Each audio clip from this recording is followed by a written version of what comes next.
Hey everyone, how are you doing out there? We are here doing the lessons of A Course in Miracles, and today we are doing lesson number 250. And the lesson is, let me not see myself as limited. How do you see yourself? Something to think about while we're doing this lesson today. Let me behold the Son of God today and witness to his glory.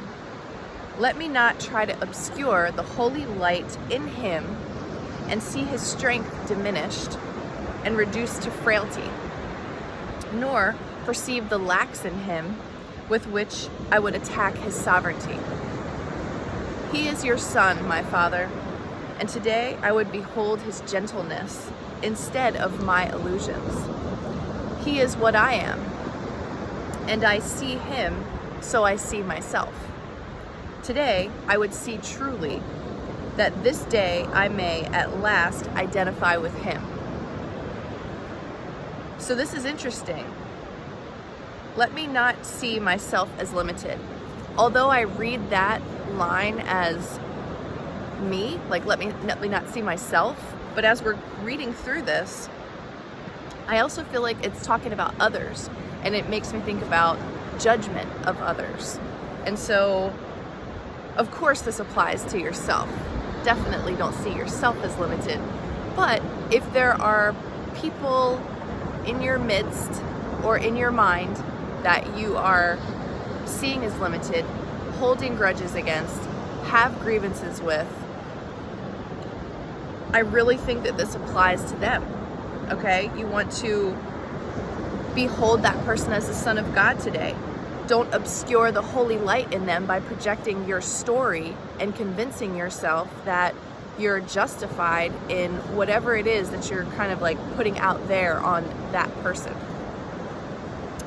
Yeah, not see their strength diminished or that they're frail. Don't perceive their lacks and don't attack their sovereignty.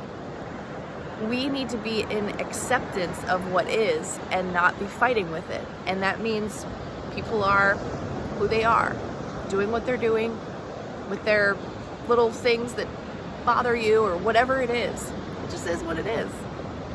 Yeah, we're all on our own journey. So I like applying this to others, but certainly self as well. All right, let's see what A Year of Forgiveness has to say about lesson 250. Let me not see myself as limited. You are blessed beings indeed. I am that one you know as Jesus. There is a great truth we want to reveal to you today. As you see the world and your brothers and sisters, so you will see yourself. And it always comes back around to that, right? If you view your fellow human beings as untrustworthy, frail, sick, or dying, then you will have to live by the same rules that you impose on them. So this is a very, very important principle we want you to understand. You lose when you attack. You lose when you judge. You lose when you condemn others because you must now live by those rules. And I would also say you lose when you have to be right. Like when that person comes up in your mind and you just diagnose everything and you have it all figured out and you're like, I know what I'm talking about and this person has this going on and that person has that going on. I think that's another time, like big time, when you lose. You lose when you condemn others because you now must live by those rules. So really, it's as soon as you notice yourself doing that, think that you are really putting yourself into a prison. If you have seen people as sinful and able to commit a crime that God would diminish, then you will view yourself that way too. And you will believe that God could punish you. If you believe in the sickness that run rampant through your society, the sicknesses that run rampant throughout your society as things that are winning, then that is a rule you also will have to live by. When you view your brothers and sisters as eternal spiritual beings, only occasionally making errors in judgment, then you will also see yourself that way. And you will know that an error can be corrected. An error is forgivable. A sin is forgivable. An error is forgivable. A sin is forgivable. It is considered something that God would not have allowed to happen, and as an attack on God. It is irreversible. Of course, nothing is irreversible, because most of the games you are playing here are illusory. Most of the thoughts you have are illusory. Most of the thoughts you have are illusory. Most. That is an excellent, excellent, excellent thing to think about. How many thoughts run through your mind every day? Most of them are illusory. You are living in a world inhabited by your own demons, fears, and projections.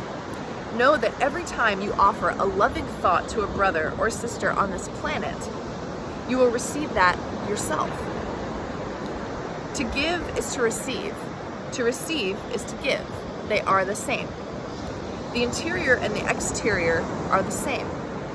Whatever you are doing inside your mind to others, you will experience.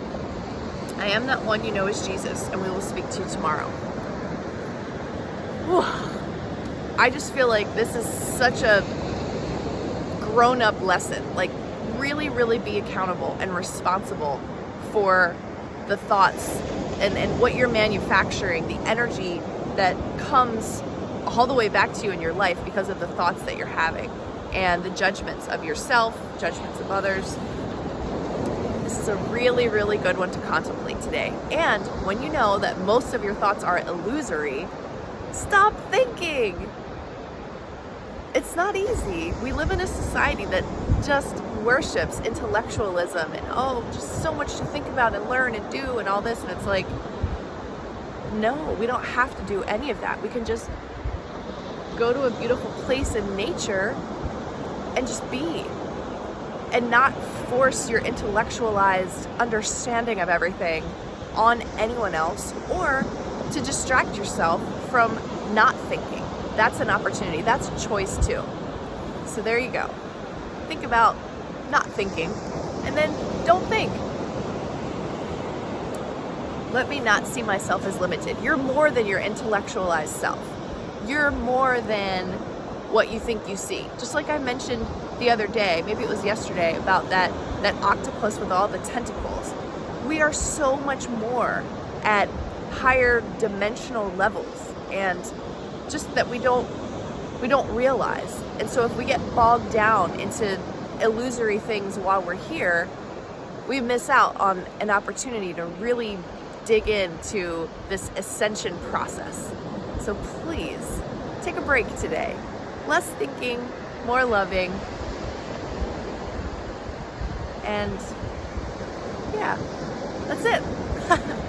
Have a great day. I'll see you tomorrow.